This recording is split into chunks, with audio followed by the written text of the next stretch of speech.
Good evening, ladies and gentlemen. My name is Alan Smason, and I'm here to welcome you tonight to NOLA Theater Talk. That's the show that you see most every Monday and Friday right here where we're broadcasting. We're broadcasting to the NOLA Theater Folk Facebook group, as well as to the theatercriticism.com Facebook page, not the actual website, but our support page on Facebook, as well as to my own Music Lovers 169 Alan Smason YouTube channel. So if you are checking us out already, fantastic. If you're seeing us perhaps after the fact, you'll know how to approach checking us out on a regular basis. Every Monday and Friday night, we try to bring a little theater, or at least some information about theater, into your lives. The last few weeks, we've been pretty busy doing a lot of productions. We've had John Bigonet's final concluding portion of his trilogy, the Rising Water trilogy, as it's called, with Mold.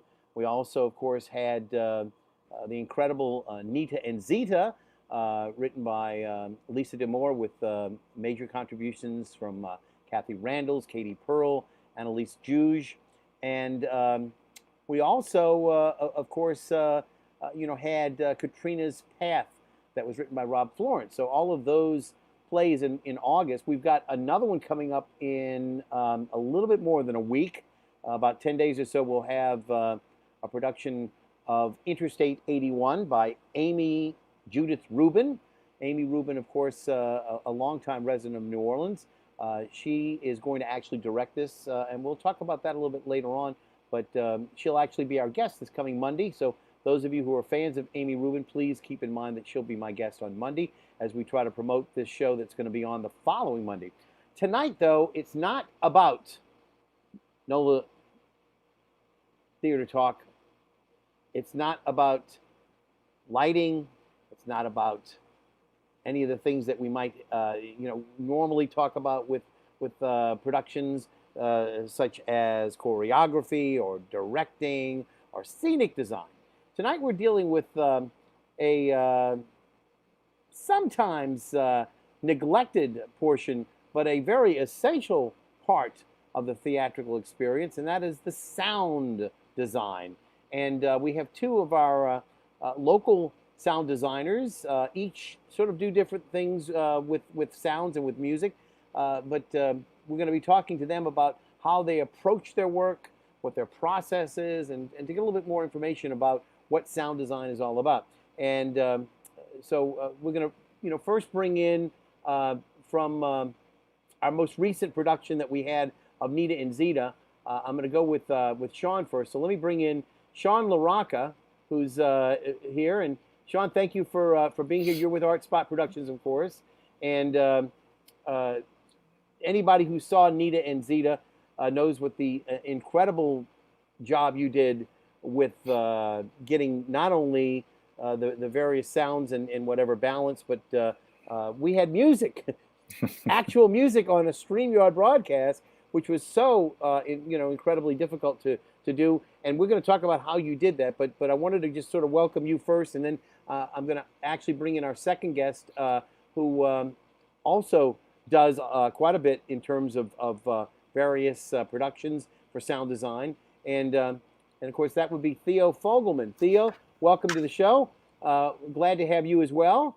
And again, you have done journeyman's work with sound design. So we'll talk about some of the many different productions that you've done. I know you've worked at Summer Lyric Theater at Tulane for a couple of years, and all of you have done different productions. I guess what I'll start off first and kind of try to get an idea about how you all fell into this. So let me first start off with Sean. Where did you grow up, Sean? I grew up here in the River Bend. So where was your first exposure to sound design? When would you first become aware, as part of the theater scene, that it was something to deal with, and it might be something you'd be interested in doing? I actually didn't know theater existed until I graduated from college and spent about 10 years playing in bands and doing sound for video and stuff like that. And I went to see a play at the CAC because an ex-friend from high school was performing, who I hadn't seen in 10 years. And that turned out to be Kathy doing her solo called Rage Within Without. And it was amazing. And I wanted to work with her. Of course, when we say Kathy Randalls, who my is your significant other. Yes, my vastly better half, yes. And exactly. Of course, she was the Nita of Nita and Zeta fame. That's right, so, that's right. And an Obie Award winner, I might add, as right. well. Although my ultimate claim to fame is that apparently she partly based the character on me, so. So you do a lot of contortion work then, I assume. That's right, exactly.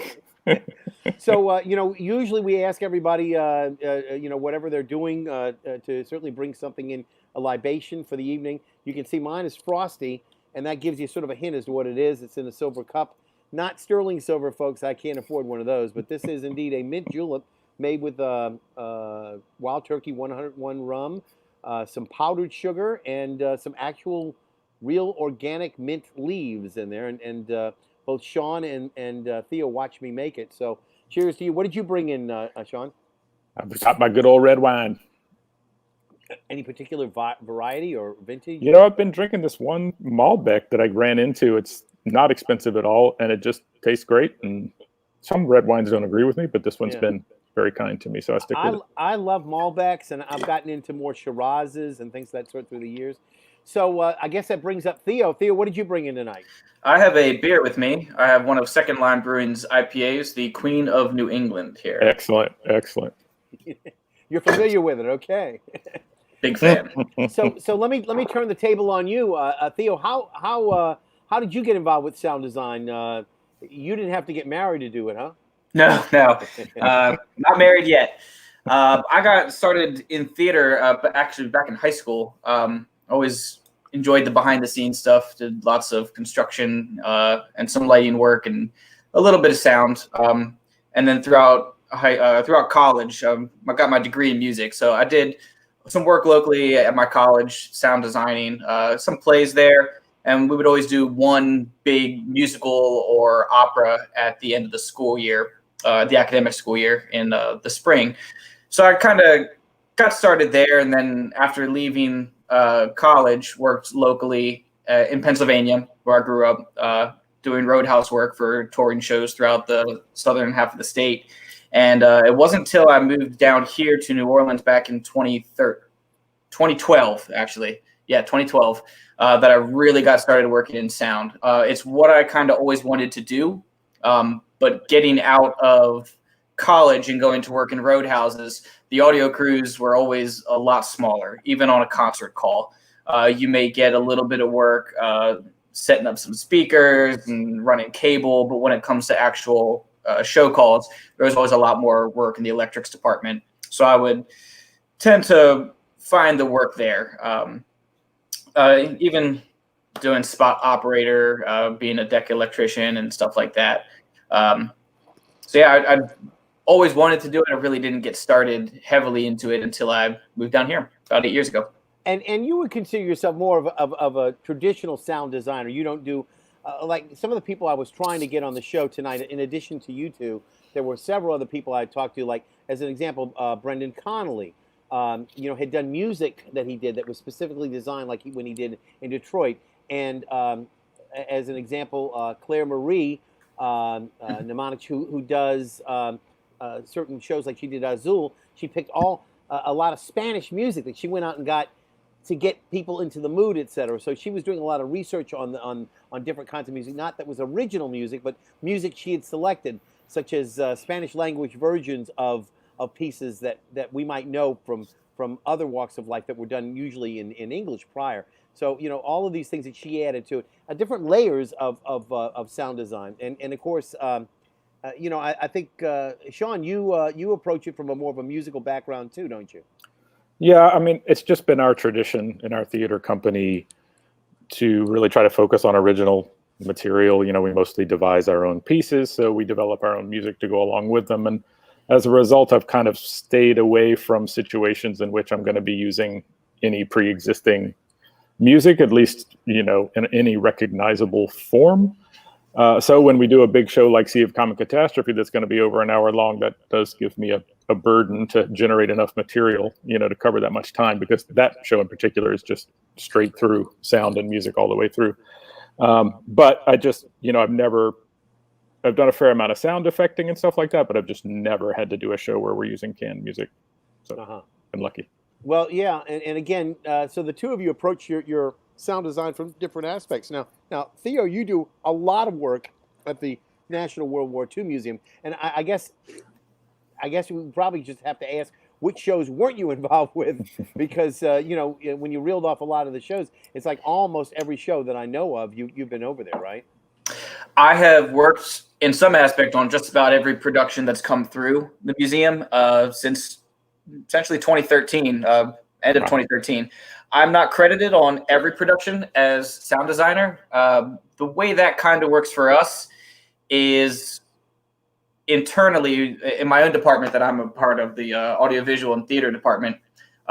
We will assist the entertainment department, and one of our staff will tech the show and be the sound designer for the show. And a lot of times they will also run the show for the duration, unless it's one of our Christmas shows that's running every day, if not multiple performances every day, and then it just becomes a lot, or one of our Wednesday matinees that runs for a year and then it may get brought back. I, in my capacity, function a little bit more along the lines of a technical director / production designer. At this point, I kind of oversee all of the aspects and coordinate with any outside designers that may come in, any upgrades, maintaining the systems, any additional gear that needs to get brought in and integrated. And we have a bit of a unique situation in that we are open 361 days out of the year. We're only closed 4 days. And not only are we doing a live show, say on the weekends, Friday, Saturday, and a matinee on Sunday, we have other productions that may run on a Wednesday. We have clients that may be doing private events in there, sometimes Saturday morning. So you may do a show on a Friday evening, and then you have to strike the set at least to the point where a client can use the space Saturday morning and start their event at 8 o'clock. And then it also functions as just, you know, an exhibit hall. So we really work a lot in maintaining that all of our productions are kind of, I want to say scalable, but that's not the right word. You got to be able to tear it down pretty easily and pack it up. And then it needs to be able to be set up in a short amount of time. Going back to the example of a show Friday night, we may have an event Saturday morning. That event starts at 8 o'clock, and that event doesn't wrap until 3:30. And so then we've got 2 hours to flip the space and get everything reinstalled and tested and ready to work for the show that evening. And the doors for the theater may open at 5:30, 6 o'clock. It seems to me there's not a whole lot of wing space there either, is there? No, there's not. We do a very good job with hiding things from time to time. Yeah. We get very creative with our masking. Yeah. So again, turning that room is quite a chore. Sean, you don't have that aspect, but once I guess you go to a venue, you're really there. You know you're there for the duration, right? Because you don't have a brick and mortar place where you can leave things unattended. You have to kind of get set up and make sure that it's secure once you leave, right? Yeah, I mean, we've been lucky that most of our engagements have been fairly long, like 2 weekends minimum, 3 weekends. When we did see in Brooklyn in 2018, you know, we moved in and we had, I want to say maybe 10 days to install the show and rehearse the choir and whatever, do all that stuff. And then we ran it for, I guess, 3 weekends, 2.5 weeks, something like that. So that was lucky. You know, Theo's job is a job for a younger man than I, that's for sure. I'll take that as a compliment. Yeah, absolutely. I mean, no, it's amazing. But I worked at the Sanger, I guess it was the Sanger for, I don't know, a month or two, 10 years ago, 15 years ago. And yeah, it was a lot of fun, but that's not what I want to do as far as theater goes. You know, I'm very lucky to have been able to take my time on stuff and not have to flip stages and stuff. So I know when we did Nita and Zeta that you were using a lot of laptops and a lot of applications that you were running through. Can you again describe a little bit, because I know Theo works on like these big boards, right? He knows how to manipulate all that, but you were actually using applications, et cetera, to work with the old music, as it were, the original music that Tom McDermott had laid down, and then take those tracks, and you were manipulating them through three different applications? Is that right? Yeah, well, you make it sound more impressive than it is, but the thing that drives us all crazy about streaming performances is that all the platforms, what's the word I want to say? They promote one audio feed over the other. So anytime one person is speaking, right, it squelches all the other inputs, and so that's great in a meeting or whatever, video conference. But when you're trying to do some version of a stage play, sometimes you want your actors to be able to both be heard at the same time. And in our case, we are doing this show where there's a lot of Tom's original music, which we fortunately recorded at the time that we built the show, because we knew we were going to take it to one touring location that Tom wouldn't be available for. So we had to record the music. And I wanted that music to be in the background as the actresses handed off the dialogue to one another. So what we ended up doing was we used a separate computer to run QLab, and then set up a Discord network, a video game network, basically, to send the audio to both actresses in the background, so that when I cued it from QLab, it would come on essentially in sync at both locations, even though one was in Connecticut and one was here in New Orleans. I'm not totally sold with how it worked out, but I thought it was better than some of the stuff I've heard. To me, it sounded better than anything I'd seen, because I know how difficult it is. The particular format we're using, StreamYard, is very good for doing interviews and very good for doing plays, but not really good, if you're going off book, if you're trying to do something creative. And we'll do an example of it tonight when I share one of the videos that I've got. You'll see how it's not exactly a smooth transition when I go to show the video, because I've literally got to go into a window tab, and I've got to make sure that it goes full screen, et cetera. And so you see that, and again, it should be sort of behind the scenes when you're manipulating that. And if I had another monitor to work with another screen, so to speak, that would probably work a lot better. But unfortunately, I have too old a MacBook Pro to allow me to do that, and so I'm just going to have to wing it, as it were. Again, though, just an incredible situation compared to Theo. You're pretty much mixing stuff in advance, though, when you're doing these particular shows, like with the Victory Bells and whatever may come down the pike. They basically are learning these pieces by rote, and they know when the music ends and when there's pauses in the music and how much time there is in between. Correct? I mean, it's basically canned music, and you can manipulate it, but it's basically music that you've created, right? Yeah. They highly rehearsed. Obviously, they know their stuff inside and out. We do add the occasional extra few seconds here and there between numbers if it's an odd transition for them for a choreography perspective, but most of their stuff is pretty well set, so they know exactly what needs to do. We're not yet to the point at the museum of doing a whole lot of live streaming of performances. We're still kind of in the middle of figuring that out. We have been doing a little bit of pre-recorded stuff for some ceremonies. And I've been involved with some of that recently for one of our ceremonies. We did the Bells did a 10-minute performance, and that was a pre-recorded shoot that was done a few days ahead of time and then edited by our in-house media department.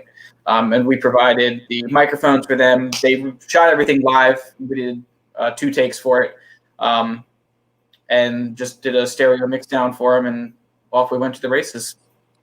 Well, it's kind of interesting because it's a small performing space. It's not all that big, but all of the actors involved, singers, etc., all are mic'd.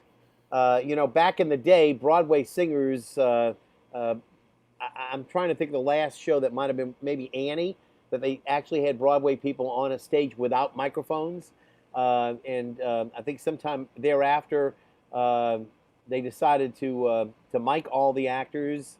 They had been doing it in some way or another before that, but that was probably the last big name show that went without the implementation of a microphone. And of course, it might have also been the last show probably where child actors, were not duplicated or put on a schedule of 3 a week or whatever, rather than one character. So when Andrea McArdle did that role, it was probably the last time that a child actor was able to do 8 performances a week. And maybe to her credit, she did it, but maybe she shouldn't have. Maybe it was a little bit of a case of child abuse in that case. But every other child actor had done it prior to that, and pretty much not since. Pretty much we've all gone by the situation in the unions, et cetera, that are enforced in England specifically, and more so now in the United States. So that's the end of it all. But in terms of the sound design that you've done, both of you, I'm going to look at some of your shows. But let me first go back to, and I hope I have a picture of Kathy. I think I did, but I have to go back and see if I can find Kathy in one of these pictures that you had. I'm not sure. This one we showed before. This is from the Sea of Confusion, you said? Yeah, Sea of Common Catastrophe. Sea of Common Catastrophe, sorry. Yeah, it's from a Gabriel Garcia Marquez novella or story, I guess. But yeah, that's Jeffrey Gunshaw. I don't know if you know him. Lisa Yes. Shattuck, Jeff's wife, and then Mahalia Abeo Tibbs in the middle. And again, what's going on there? What kind of sound are you doing? What kind of music are you doing there? Is it something special or? It's not very special in that show. No, there's some good stuff. There in that scene, they are singing and over, a pre-recorded original material that's been sliced up into QLab slices so that I can follow them and follow their pauses and stuff like that. This is Jeffrey under the sea in his diving helmet and dancing to essentially original music. And what's the background on this? The story. So the story. It's a Jeff Becker piece, so I'm not sure if story really applies, but the basic idea is that a seaside town gets visited by a traveling, I don't know what you'd call him, entrepreneur, maybe dreamer, something like that. And he buys out the store of the old lady in town, and things proceed from there. They end up under the sea at the end. All right. Well, we're gonna try to. I'm gonna try to find a picture of Kathy. I know I had some, but Kathy Randall's again, part of ArtSpot Productions. And again, if you all are interested in leaving a comment about anything you have a question about tonight, feel free to do so. I remind everybody that you're going to show up as Facebook user, sort of some generic name rather than your own name. And if you want us to know who you are, most people do, but if you'd like to do that, all you have to do is go to StreamYard.com, StreamYard, like a stream and a yard, StreamYard.com/Facebook. And once you do that, it'll ask you, can I have permission, or please give us permission to use your name, and it'll allow you to do that. And the reason for that is basically when you join a group in Facebook, you're basically agreeing to follow the rules, etc., and you're allowing to share in the resources of that group, etc. And by being a third-party application, StreamYard, which we're using tonight to broadcast, to live stream, they're not necessarily answerable to Facebook unless they show Facebook that they have basically vetted the names of the people who are coming in for the group. So this is just a helpful way for us to see you. So if you have a comment, we'll be more than happy to post that for you. And I'd like to let you know that we are going to be here until 9 o'clock, and I'm going to try to deal with the whole concept of sound design. And again, Theo Fogelman and Sean LaRocca are our guests. And it would seem that there are so many other people who are sound designers that we weren't able to get them all taken care of tonight. So we'll probably revisit the whole concept of sound design later on. Do you remember a few years ago, I don't know, Theo or Sean, if you remember, but the Tony Awards sort of took away the concept of sound design. I mean, they took the Tony away. I mean, you couldn't have a Tony Award for sound design. And the uproar was that, so tumultuous, I guess, after several years, that they did actually bring it back. I mean, did you feel that was some sort of vindication I'll let Theo go first. Yeah, I guess a little bit.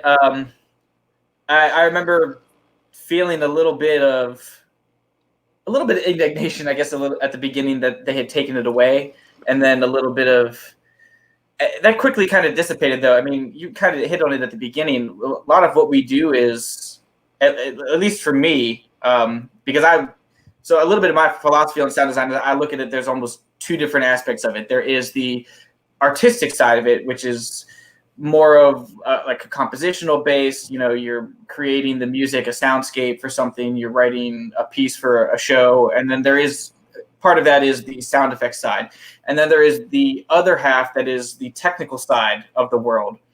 And for the New Orleans scene down here, it doesn't really include the system design. You don't get to go into a space. We don't get to pick what speakers we want hanging somewhere. We don't get to do a lot of that.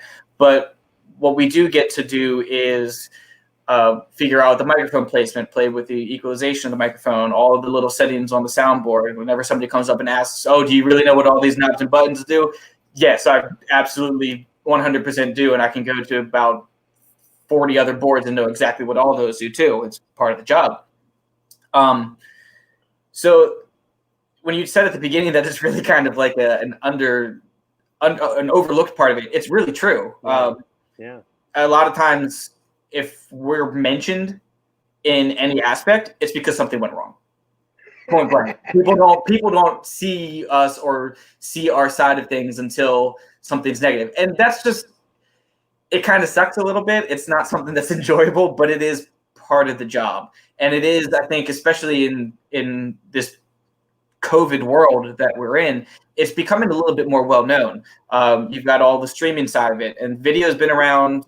Video streaming services has been around for a long time, but everybody's now looking to up their audio game, and make everything a little bit better. So what we do is starting to come out a little bit more in prevalence.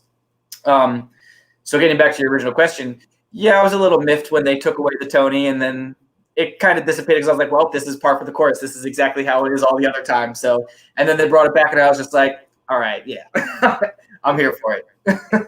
And Sean, I know you do more music, so you probably didn't feel the kind of pain that maybe Theo did, but or did you? No, but you know, I do have a sort of intimate connection to that pain because Lisa D'Amour's current partner, I think it's fair to say, just won a Tony in 2019 for sound design on Choir Boy, and there's a good chance that he wouldn't have that Tony Award if they hadn't reinstated the award. So, yeah, my sound design is never going to be nominated for a Tony Award. That's not too much direct impact on me, that's for sure.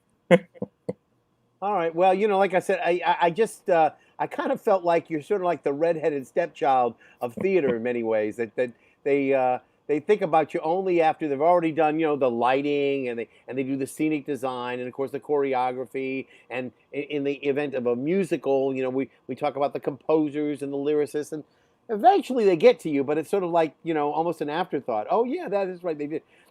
Every now and then, though, there are some shows that the sound design is really more than anything else is the thing that draws the audience into it. I can tell you that the projections, et cetera, that they did in King Kong, you know, were very impressive. But so was the sound design for that show. And yeah. Did you get a chance to see that? No, I was going to nominate Fun Home, which I thought was kind of amazingly well done when I saw it in New York. So. Yeah, and again, the thing about Fun Home was it was a very intimate, small. Exactly. What a quartet maybe? Maybe of musicians, yeah, quartet, maybe quintet. Yeah, maybe a quartet, and they're on the end of the stage there, and they play, you know, like a violin and maybe a keyboard or something like that, and just very, very light kind of instrumentation.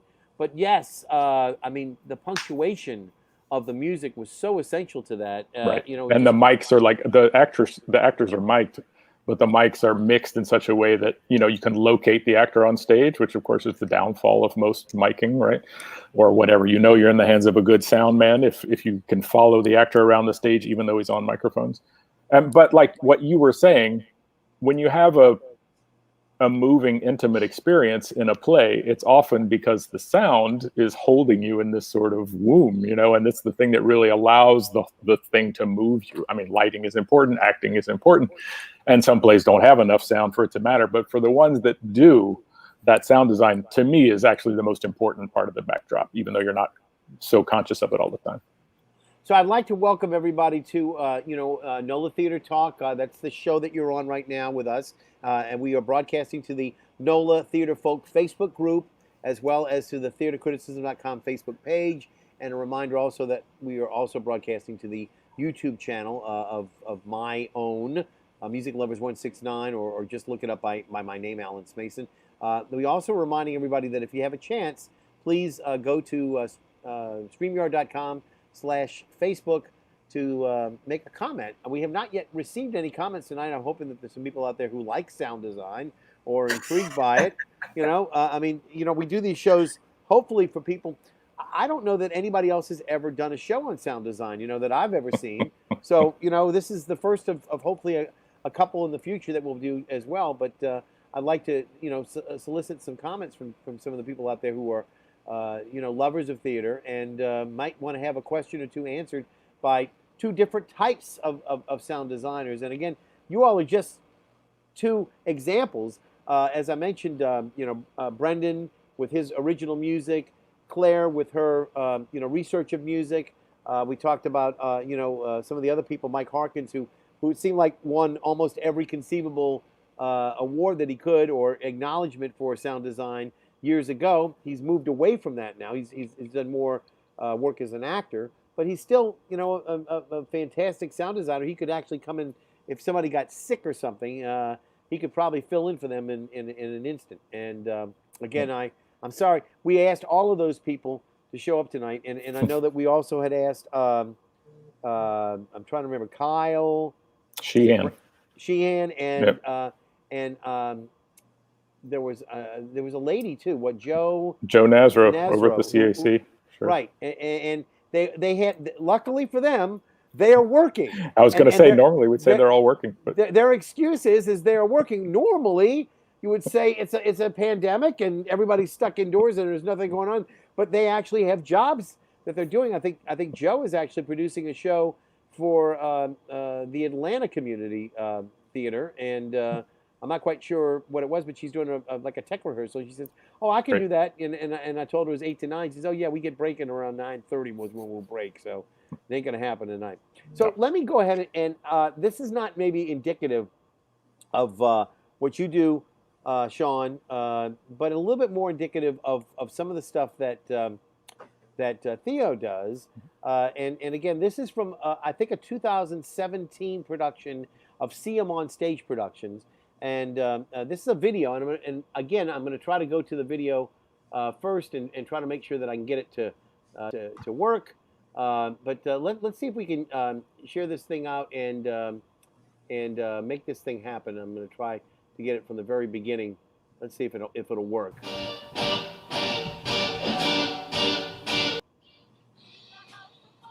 The lock on every door, in every room, a prisoner of a long silent war. Let us take you to an August back in 1892, when all hell broke loose in the House of Borden. Not too much to ask for.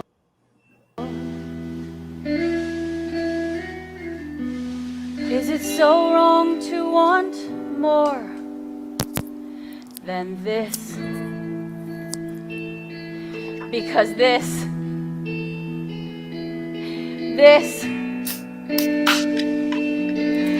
is not love.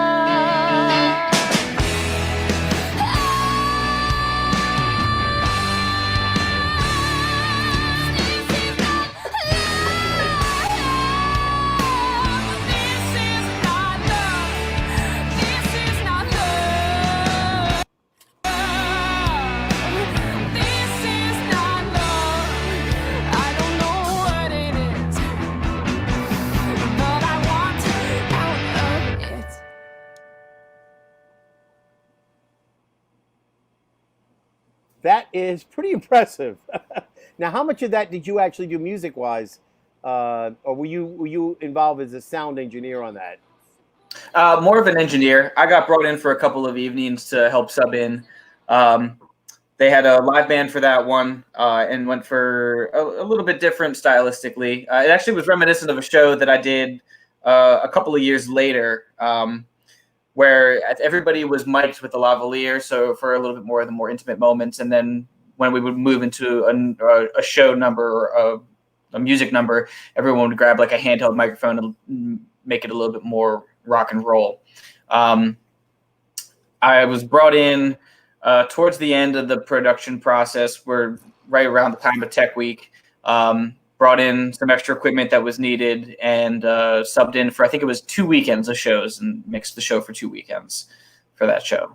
I'd do it again in a heartbeat. That was a fantastic experience. I really it was an amazing show, and I know it won an award for I believe Steam on Stage won, but I have to go back and check for the best musical of the year. At least they were nominated. I can't remember all the awards they won. I know Leslie Clavery was acknowledged. You know, again, tremendous work on all the parts of the singers, etc. But the sound was very essential to that show, and not just the live musicians, but also, you know, the other aspects to that you know, you mentioned that goes on with it. And Sean, when you work, you don't work with any live people, right? I mean, you have music that's already canned, correct? No, typically, I mean, Nita and Zita is somewhat indicative. You know, you have a live piano player normally, Okay. and you have mics on stage for the actresses, and they're sometimes on mic and sometimes off mic intentionally. And then there's a section where there's a pre-done sort of like a music overlay that they perform to. In C, we have live singers.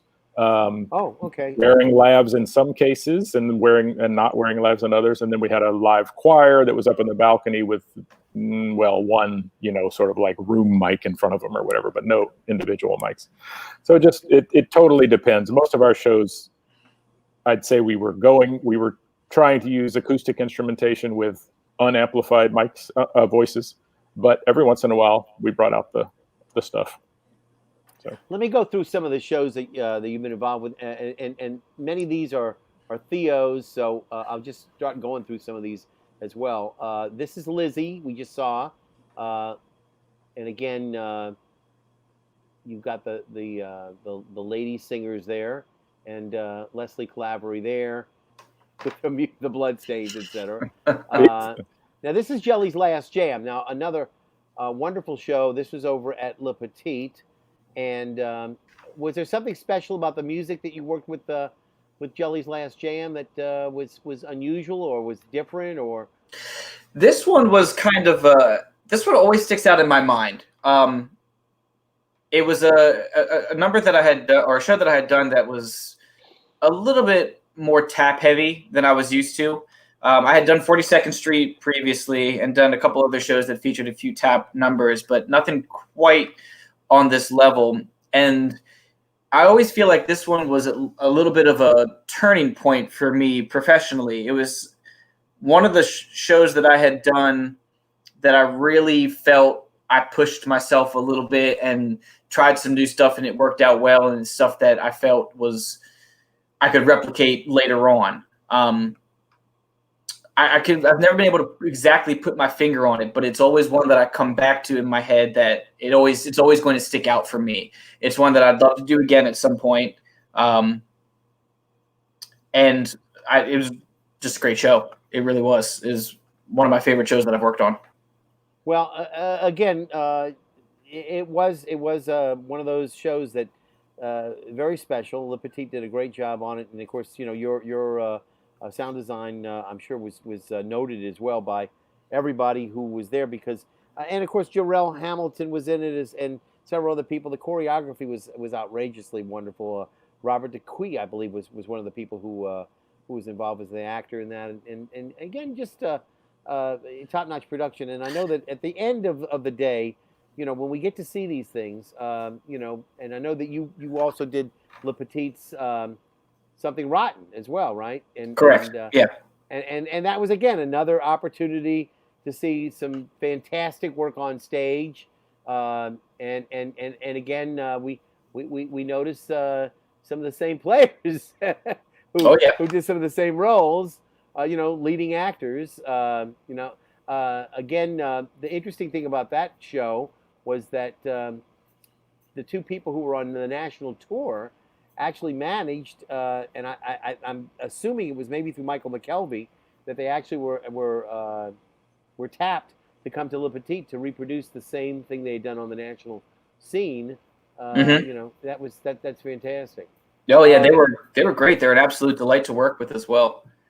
And again, I know it was John Cariani, and I'm trying to remember the actor who did the other bottom, the main lead, as it were, because he left Hamilton in order to he was the king in Hamilton, and he went to Something Rotten to be the lead. So unfortunately, where are my comments for my people who are supposed to tell me who that was? Somebody's writing feverishly right now for a comment. Yeah, our two leads for that one were Matthew Janice and Richard Spitoletta. Yeah, they were fantastic. Yeah, came to us from I believe it was the first national tour to play Nick and Nigel Bottom, the two Bottom brothers. Right. And now here's Kathy. Tell me a little bit about this, Sean. What's she doing in this particular scene? So Kathy ends up playing the old woman who owns the store. So my wife is now old enough to play old ladies. But in this scene, it's like it actually starts at the beginning. This is early in the show, and she's playing a younger version of herself. And, she's typical Jeff. She's half mermaid, half woman, if you will. But she's coming out to sort of offer this memory that's personified in her dress to the ocean, to the sea. She's standing on a dock, and so she's about to bend down and offer it to the sea. And I think we already saw that picture earlier. So there's a whole bunch of stuff. If we have a moment, I would love to return to visit to Nita and Zeta, but I'm not quite sure I'm going to have the time. But again, many of the things that you've done, Theo, you mentioned Summer Lyric. Summer Lyric at Tulane, they do some just incredible work. Michael McKelvey has raised the bar. I would say that been a little bit more involved with trying to include much of the maybe disenfranchised or people who hadn't been involved in the theater scene at Summer Lyric before, and he's trying to make some great inroads there as well. So we live in different times now than 1967, 1977, 1987, and so we can talk about the history of Summer Lyric was that not a lot of people of color took part in shows. Ragtime, not that long ago, was an exception to that rule because it was an essential part of the formula. But in terms of a lot of actors of color appearing on some of the stages back in the older days, it just didn't happen. A lot of times the casting was done through the music department, et cetera, and they should have always been looking for a voice rather than an actor, but sometimes it didn't happen to work out that way. And I'm not making excuses, but that was history. And again, things have changed quite a bit over the years, and I hope that people will understand that the theater that comes back from this pandemic, the theater that comes back after the Black Lives Matters protests, is going to be a different theater than what we had prior.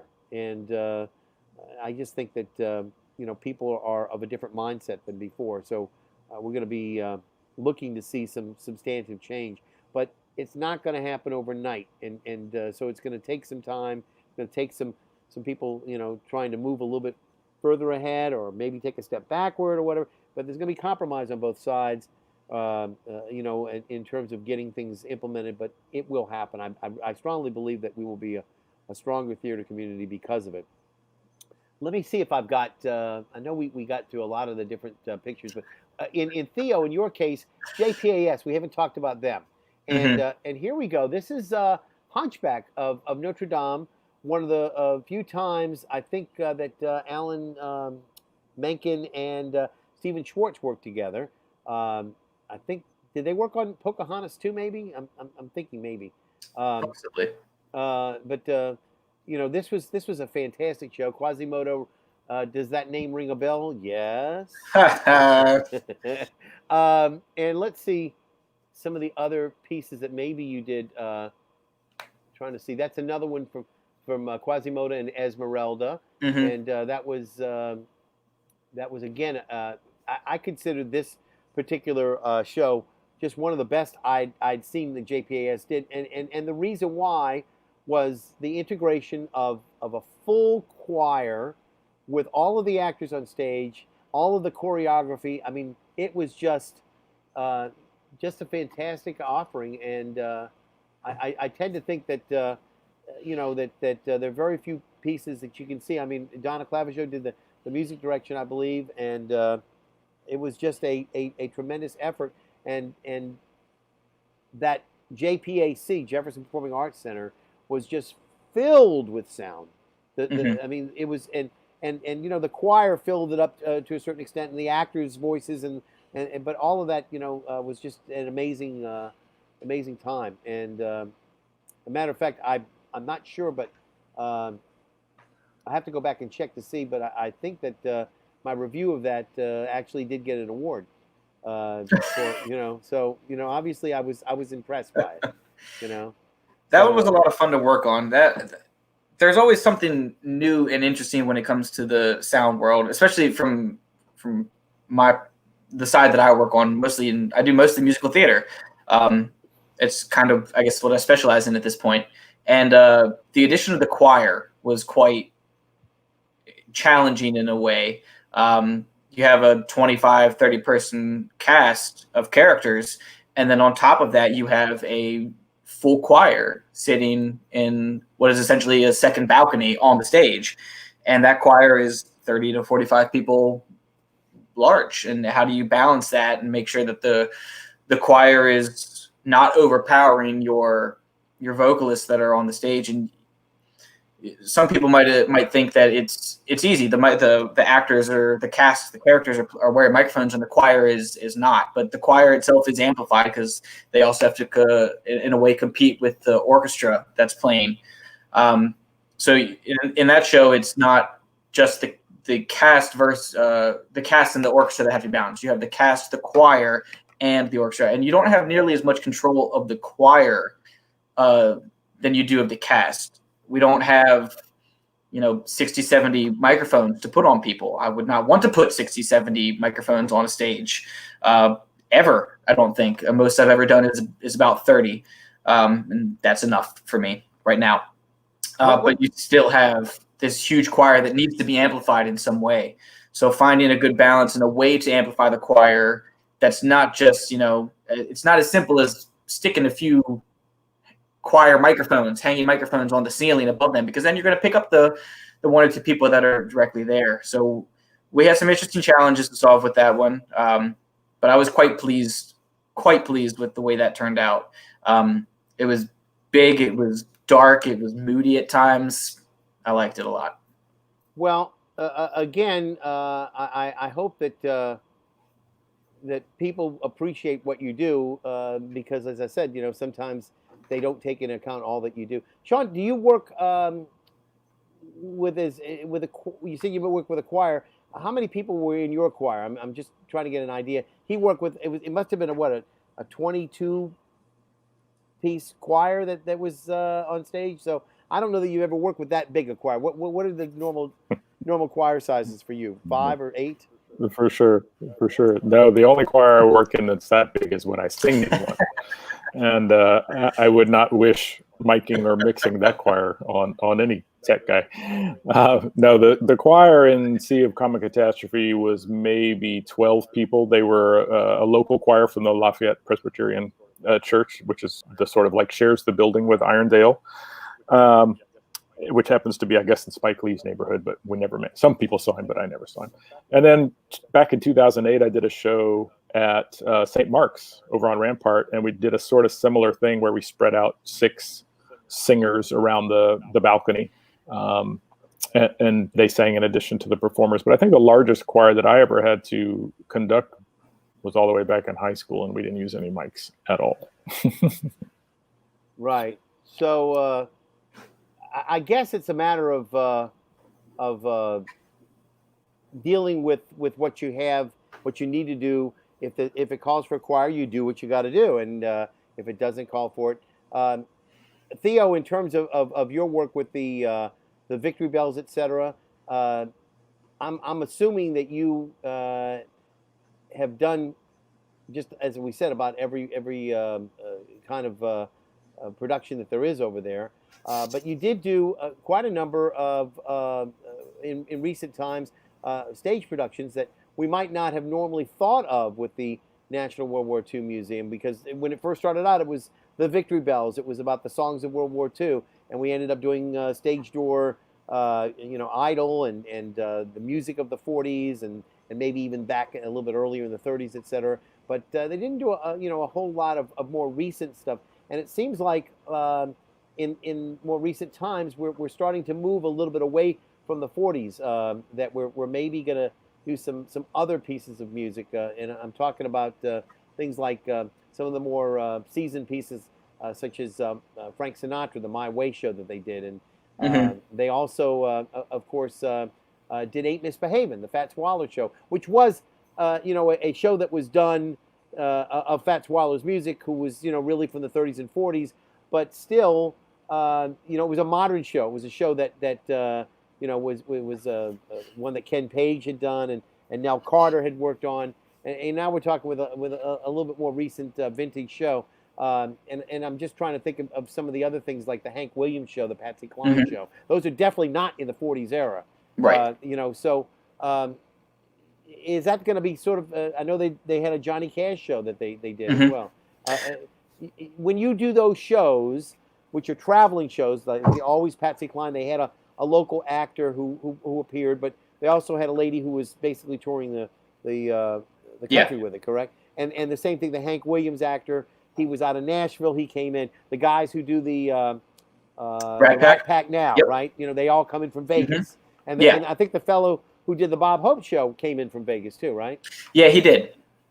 So when they come in, do they use you to try to get the sound paired right for when they're there, or do they just come in and say, here's the music and adapt it to us? We want you to make sure that it's working. It depends a little bit on the show. The Rat Pack show is a little bit more like the second option that you talked about. They bring in their tracks. It's a little bit more of like a musical review almost than it is a full-fledged theatrical production, I would say. They bring their tracks. We get them ahead of time. We get them tested, make sure everything works. We make sure that they work well for our system.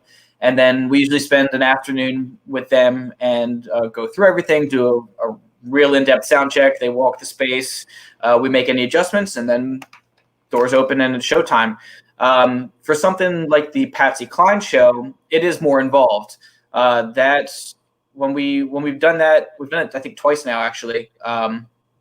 When we do that show, it is a more of a theatrical production. It is a full theatrical production, in fact, and we get the actresses to come in. It's a 2-woman show with a band behind them, and we'll go through and we'll tech the show, and they may make some suggestions if they've done other productions from here on out, and we're always willing to listen. We always hear them out, and then we might have a little bit of a conversation on whether or not that fits within the vision of what we're trying to accomplish with our own production.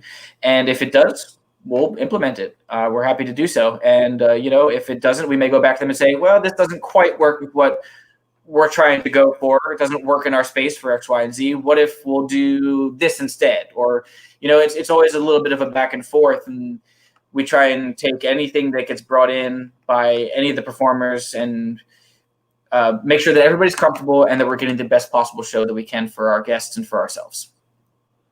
All right. Well, let me try to get a little something in of what we were talking about earlier of Nita and Zeta. Now, this is not the show that we did, but this is the the video that was online. We're going to see if we can get this to work for We us. were in our backyard, behind our fence. They were the ones peeping through the peephole, not us. They loved to talk. We moved there in 1938, or was it 1940? It's difficult to keep track. We moved there and this neighborhood was filled with Italian and Irish families. So we stood out in more ways than just one. We have traveled the world. Paris, Egypt, Shanghai. People start concocting stories. You should have seen these men would come up to the house. No one came to the house. We have a house, we have a home, we have a door, we have no phone, we paid the wall, we paid the floor, we don't say why, we do it for. What do you want? A boring story filled with moldy facts? Or do you want a show? Okay, so See, that looks that's just like so me. wonderful. Yeah, right. I mean, I just love it, you know. And again, a lot of people were not familiar with the story. It was 15 years ago that was the last time it was seen here. And, The audio and visual confirms that. Yes. but I know it may be a little hinky for some people, but my goodness, to bring that back from the dead, as it were, and literally the people who you were dealing with were already dead when you started to research them. So, to literally bring them back to dead on stage and then bring them back after 15 years of being out in I would say limbo, and basically, and to bring them back was just a fantastic opportunity. And I can't thank, Kathy and Lisa and Katie for their real hard work. But I have to say, Sean, you were an amazing technical wizard, because without you, no music, no sound effects, and we would have had just a blank canvas of the actors only, with nothing to really enhance them. And I think that the music that Tom played really was essential, and you made that happen. And whether you want to accept the accolade or not, you're going to get it from me, because I think it really did show up very, very well. Yeah, we're just grateful. We're grateful to you for the opportunity. It was a lot of fun. And again, in this time where we're not going to the Stage Door Canteen to see shows, or going to the CAC or any of the other places like Rivertown and Le Petit and Southern Ref, we really need to come together and do these things in a virtual setting. I would hasten to mention the fact that coming up on Sunday night, the production that we did of Marilyn God, which was not nearly as highly produced as Nita and Zeta. It's basically one actor playing the role of Marilyn Monroe, Allison Logan, and we've got sound effects such as phones ringing and things of that sort. But a lot of the stuff that we were told to put in the script could not happen. It was not a possibility of playing a particular Bach piece during that time, even though it was specifically called for in the set. And it's going to be rebroadcast on Sunday for the Jacunda Music, Film, and Theater Festival in New York. You can look it up at Riant, R-I-A-N-T Theater, the Riant Theater. It's a fundraiser for them. It'll cost you $15 to see, but it's a fundraiser for a theater, so it's deductible. And it's a donation. It's not a ticket, although you can't see it without going in. So I guess you can say it's not a ticket, but it is a ticket, but whatever you want to say. But that's going to be on Sunday night, and it's going to be online. It's a Zoom meeting, basically, and Marilyn God's playwright, Rosary O'Neill, Allison Logan, the actress who plays Marilyn Monroe, Robert Pavlovich, we hope to be there as well, who did all the other voices, and myself as the director will be there. That's Sunday night.